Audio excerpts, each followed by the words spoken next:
Good morning students. आज हम कवित्री ललद्य को पढ़ेंगे। कवित्री ललद्य भक्ति काल की कवित्री है। कश्मीरी भाषा की सर्वश्रेष्ठ कवित्री ही माना जाता है। इनका जन्म 1320 ईस्वी में हुआ और इनकी मृत्यु 1391 ईस्वी में हुई। इनको अनेक नामों से जाना जाता है, लला, लल्लेश्वरी, ललारिका इत्यादि। कवित्री का मानना था कि भक्ति के द्वारा, प्रेम पूर्ण समर्पण के द्वारा ही ईश्वर को प्राप्त किया जा सकता है। यह जीवन नश्वर है, नाशवान है, क्षण भंगुर है। इसलिए हमें जीवन में ईश्वर भक्ति की ओर अग्रसर होना चाहिए, ईश्वर को प्राप्त करने का प्रयास करना चाहिए। यहाँ कवित्री द्वारा लिखे गए 4 वाक्यों का हम अध्ययन करेंगे। वाक्य का अर्थ होता है भाखना, बोलना। तो यहाँ पर कवित्री के 4 वाक्य प्रस्तुत किए गए हैं। रस्सी कच्चे धागे की खींच रही मैं नाव, जाने कब सुन मेरी पुकार, करे देव भव सागर पार। पानी टपके कच्चे सकोरे, व्यर्थ प्रयास हो रहे मेरे, जी में उठती रह रहा हूँ, घर जाने की चाह है घेरे। खा खाकर कुछ पाएगा नहीं, न खाकर बनेगा भिखारी, सम खा तभी होगा समभावी, खुलेगी साकल बंद द्वार की। आई सीधी राह से गई न सीधी राह, सुषुम से ऊपर खड़ी थी, बीत गया दिन आह। जेब टटोली कौड़ी न पाई, माझी को दूं क्या उतराई। थल थल में बसता है शिव ही, भेद न कर क्या हिंदू मुसलमान। ज्ञानी है तो स्वयं को जान, वही है साहिब से कच्चा। पहला वाक्य देखेंगे। रस्सी कच्चे धागे की खींच रही मैं नाव, जाने कब सुन मेरी पुकार, मेरी आवाज को, करें देव भव सागर पार। देव ईश्वर, भव सागर संसार सागर, पार पार करना। पानी टपके कच्चे सकोरे, कच्चे धागे की रस्सी। व्यर्थ प्रयास हो रहे मेरे, प्रयत्न। जी में उठती रह हूँक, जी माने हृदय, रह हूँक मतलब वेदना, तड़प, पीड़ा। घर जाने की चाह है घेरे। यहाँ पर कवित्री का घर ईश्वर का घर है, परमात्मा का घर है। तो देखेंगे कैसे लिखेंगे। कवित्री कहती हैं कि रस्सी कच्चे धागे की खींच रही मैं नाव, यह जीवन कच्चे धागे की रस्सी के समान नश्वर है, नाशवान है। खींच रही मैं नाव, जिसके सहारे मैं प्रभु भक्ति रूपी, ईश्वर भक्ति रूपी नाव को खींच रही हूँ। जाने कब सुन मेरी पुकार, न जाने ईश्वर मेरी पुकार को, मेरी आवाज़ को कब सुनेंगे।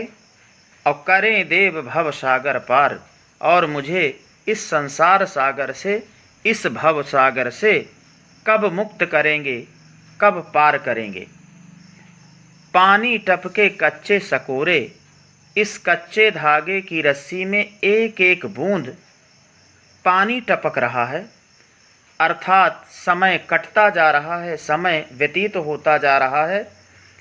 व्यर्थ प्रयास हो रहे मेरे, ईश्वर प्राप्ति संबंधी मेरे प्रयत्न व्यर्थ होते जा रहे हैं, निष्फल होते जा रहे हैं।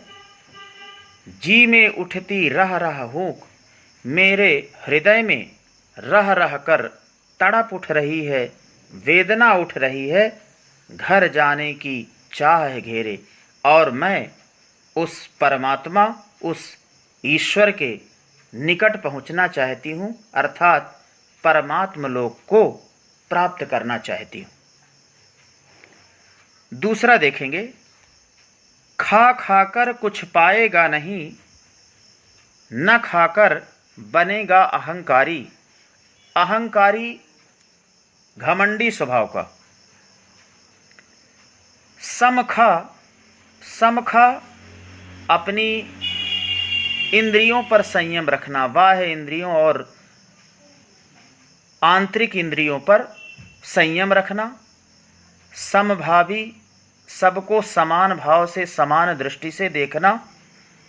अखुलेगी साकल बंद द्वार की। अब देखेंगे कैसे लिखेंगे। कवित्री मनुष्य को संबोधित करते हुए कहती हैं कि खा खाकर कुछ पाएगा नहीं। हे मनुष्य, यदि तुम जीवन में सुख साधनों से संपन्न मार्ग को अपनाते हो तो तुम्हें कुछ भी प्राप्त नहीं होगा। न खाकर बनेगा अहंकारी। और यदि तुम सुख साधनों से अलग त्याग और तपस्या के मार्ग को अपनाते हो तो तुम्हारे मन में अहंकार उत्पन्न होगा, घमंड उत्पन्न होगा। समखा तभी होगा समभावी। इसलिए तुम अपनी इंद्रियों पर संयम रखते हुए समभावी, सबको समान भाव से समान दृष्टि से देखते हुए